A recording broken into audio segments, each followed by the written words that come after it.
Hello everyone. I hope that you're keeping safe and well and that you're finding lots of fun things to do.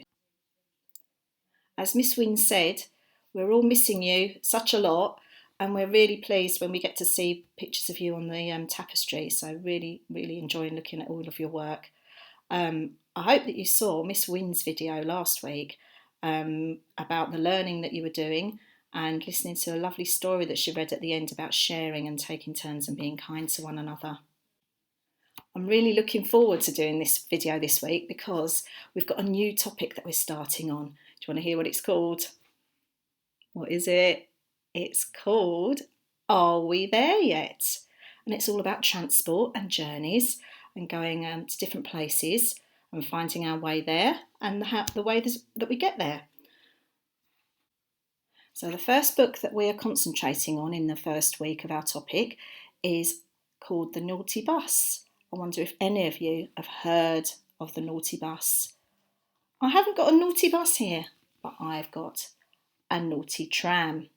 It's an old-fashioned kind of transport that people used to use, a bit like a bus, uses electricity and tram lines to go on, so it's a bit like a bus or a train. This naughty tram has been doing things that it shouldn't be doing. It's been going through the pasta on my plate. It found my cup of coffee and went splosh inside. And then, if it hadn't have been naughty enough, it found the spaghetti that was still on my plate and it drove all the way through it. Oh, what a naughty tram. I bet you haven't got any naughty toys like that at home, have you? If you look on the school's website, you should be able to find the planning overview for next week, which then tells you about all the different things, all the different areas of learning that we need to find out about for looking at the Naughty Bus focus. So I'm just going to go through that for you so that you know what it is that we'd like you to do. So we've asked that you watch the video or read the story of the Naughty Bus, and there's a link on there for you as well, and that you then draw a picture of your favourite part of the story. So I wonder which part you liked best. I bet it was the messy one with the spaghetti, wasn't it, or the baked beans. Then you can write a sentence that goes with that. So you might want to put in your sentence something like, I loved the way the naughty bus splashed through the baked beans. It was great. Then another activity is to talk about why you think it is a naughty bus. Well, I think that's obvious, isn't it?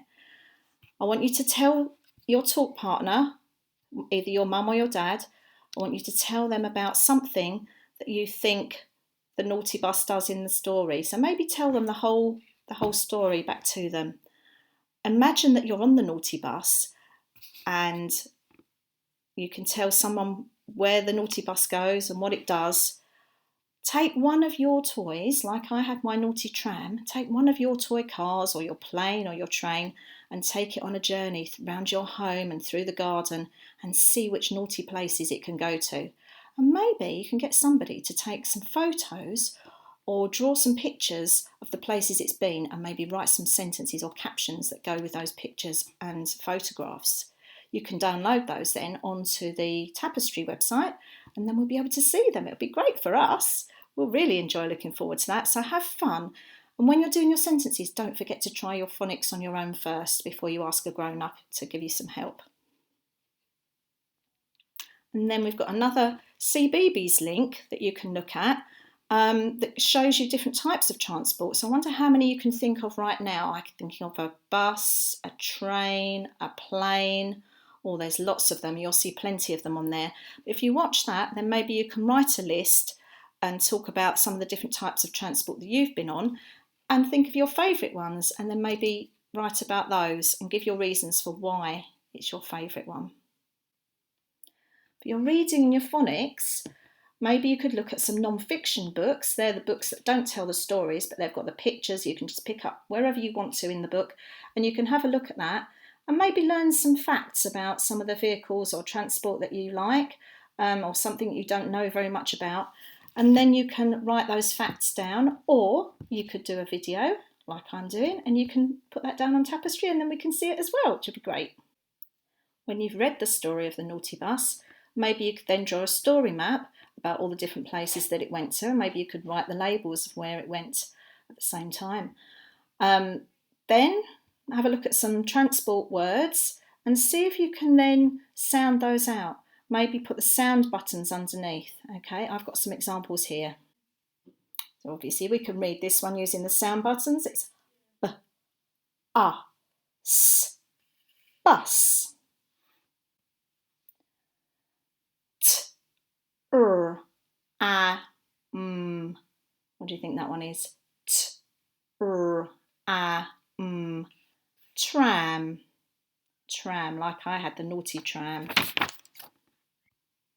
Right, this one always confuses people. Don't forget we've got some digraphs in here as well. This one is train. T-R-A-N. Train. Don't forget we don't say ch for train. It's t. And we've got another digraph here. B-O-T. Boat. And the last one for now. What's that sound? I wonder if any of you can remember. What's that digraph? Ship. Ship. Well done. If you look on the website link that we've got on there, you can watch Mr. Thorne, and he's going to be showing you some digraphs that you may or may already know, may not already know. E, A, and I-G-H. So that's not a digraph, it's a trigraph. Well, we've got something a bit different in maths this week. We're not looking just at numbers. We're going to be doing some work with money, with some coins, and seeing which coins that you know and the value of them. There is a video link on there that you can also watch to see if you understand what coins we use in Britain. Okay, so imagine that you're on a naughty bus. Imagine that you're the bus driver. You could make some tickets. You could hand them out to your passengers. They could be members of your family. Don't forget to charge them for getting on your bus. They need to get a ticket and they need to give you the money. So maybe have a look at the different coins that they give you, and then you can work out what those are and see if you can identify them. There's a quiz at the end of that as well, which you can watch and see if you are right with the types of coins that they show you. So some of you have been learning your numbers to 20 and already know them. Some of you are not quite there yet. So you need to see if you can learn that by the end of the summer term. It'd be really good if you can, but don't worry if not. There'll be plenty of time to practice again next year. But what we've got for you on the maths section is for you to look at numbers and put them in the right order. You can use that as a cutting and sticking activity if you're able to print those out, but don't worry if not, you can just write them down or get your parents to write them down for you, and then you can put them in the right order. Whichever way you do it, it doesn't matter. For the Understanding the World area of learning, you can have a little look at the video that we used for the literacy on number 3, the CBeebies one. So you can have a look at that, and you can maybe list types of vehicles that you see, and maybe even have a think about how some of them work. If you've got your own bike or scooter at home, maybe have a little look at that and see how everything connects to make your bike or your scooter work. Maybe draw 2 different vehicles and then write out how they are the same or different. And then you can decide how many you want to do then. There's another cutting and sticking activity if you've got a printer and you're able to print that out. If not, maybe you could look at it on the computer and then your mum or your daddy can write it down for you. Maybe even draw a picture if some of them are only good at drawing. Look at the different vehicles and sort those with wheels and without wheels. That should be lots of fun for you. If you're feeling creative, why don't you try seeing if you've got any empty boxes or junk modelling stuff at home and see if you can make your own naughty bus from that. And maybe you could learn the Naughty Bus song, and there's a link for that on our overview, and you can move your bus along to that while you're singing it. If you want to, you could role play at being a car wash attendant, and you could get your bikes, your family's bikes outside with a bucket of water and some sponges, and maybe give them a good old wash. Make sure they're nice and clean and sparkling. Or you can do it with your toy cars inside, but please make sure that you're safe with the water, won't you? Make sure you don't make too much mess. And maybe take your cars for a nice journey once they're all shiny and clean, and see whether you can get them all dirty again, taking them through the paint and the mud or the sand, and see if you can make different marks with different vehicles with their tyres. Don't forget that you can show us any of your work on the Tapestry website. If your parents have got the email address, they should all be logged on, and hopefully you can upload those photos so that we can have a little look and you can write comments on there. But also, we've got a weekly email address that you can go to for all of the different classes. So badgers have got one, hedgehogs and squirrels, and you can go onto that email and you can ask any questions. Your mums and dads can ask any questions about your work, or you can write down about how well you think you've done, or you tell them how well you've done with your work, and they can write comments to us. Or if they need any help with anything that they can't find on the home learning page, or anything that you are not understanding, then they can ask us that as well, and we can get back to them, okay, and hopefully help you out with that. So I thought I'd read you a story about some letters that fly away and go on a bit of a journey. We've been talking about how important it is for you to learn your letter sounds so that you're able to spell and to read, to blend your sounds together and to segment them for spelling. So I thought this story might be quite appropriate. It's called The Flyaway Alphabet by Mary Murphy. The alphabet keeper keeps all her letters caged in the dark. One day she cleans the cage, the letters fly around the room, each letter making its own special sound.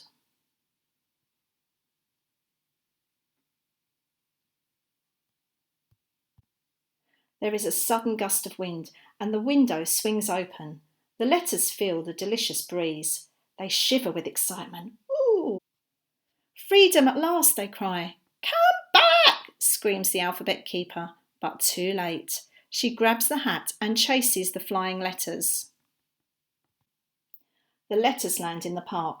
How lovely to feel the air and the tickly grass. The alphabet keeper sneaks up. But P turns upside down and the park turns into bark. Then B turns backwards and the bark becomes dark. I can't see them, says the alphabet keeper, and the letters fly away again. I'll chase them in the bus, says the alphabet keeper. But H flies down and turns the bus into a bush. OK then, a boat, she says, and jumps onto the deck. But U swaps with E and turns the deck into a duck. The alphabet keeper thinks. I have a plan, she says, but T jumps down and turns her plan into a plant. Stupid plant, she yells and kicks it. Then P and L break away and the plant turns into an ant. I'm off, he says. I'll hide behind this hedge, says the alphabet keeper. But H flies away and the hedge turns into the edge, which the alphabet keeper falls over. Ah! Rats, she says, standing up. But Rats flies around and turns into star. And then she falls down again, dazzled. Where can we hide? Cried the letters. Shout loud, says C. Loud, shout the letters, and C jumps up and turns loud into, can you see, cloud. All the letters sit in the cloud, silent. Shh. But the alphabet keeper nets them, hiding in the cloud. You can all stay in here, she says, but T turns here into there. And there they are, free again. I'll get you, shouts the alphabet keeper, fixing her hat. But C pushes H away and turns her hat into a cat. And the alphabet keeper can't see. Then H jumps back and turns the cat into a chat, and the alphabet keeper has to wait and talk. My goodness, how awful. Indeed, well, well. Stop, shouts the alphabet keeper, but the letters jump backwards and Stop changes into Pots, which falls on her. Clang! You catch them, Crow, says alphabet keeper. But R flies straight away and Crow turns into a cow. I've had enough, screams the alphabet keeper, throwing a rock at the letters. Quick, shout E and T, and they turn the rock into a rocket. Moo, says the cow in shock, and down jumps N and turns moo into, what do you think it'll be? The moon. And that's where all the letters go in the rocket.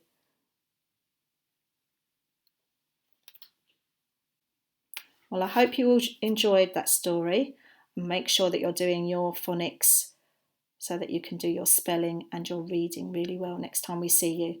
But I'm really looking forward to seeing all the work that you're going to be producing. I hope that you enjoy this new topic and hope to see some work from you soon. Take care, look after yourselves, and we'll see you very soon. Bye-bye.